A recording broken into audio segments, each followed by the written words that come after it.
Ang tahanan sa madaling araw, maagang nagising si Luna, pinagmamasda ng bagong buwan sa bintana. Ramdam niya ang bigat ng mga lihim na unti-unting lumilitaw. Naririnig sa radyo ang balitang may muling pag-aresto sa baryo, kaugnay ng mga nagdaang pagkawala. Lihim na pag-uusap nakipagkita si Luna kay Elias sa likod ng lumang simbahan. Ibinunyag ni Elias na may nalalaman ang pamilya ni Luna tungkol sa nangyayari sa baryo. Nagdadalawang isip si Luna, magtiwala ba o lumayo. Ang babala ng ina, kinausap ng ina ni Luna ang isang matandang albularyo. Binalaan siya.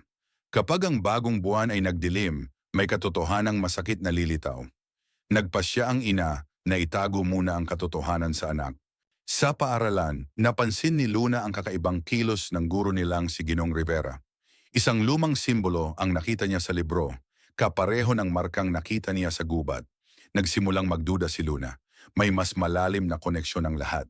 Ang gubat sa takip silim. Sinundan ni Luna ang mga palatandaan patungo sa gubat.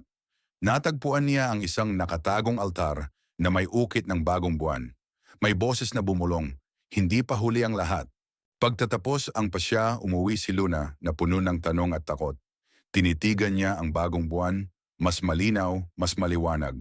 Sa kanyang isip, panahon na para alamin ang katotohanan, kahit masakit. Cliffhanger, isang liham ang iniwan sa kanyang mesa. Alam namin ang nalaman mo.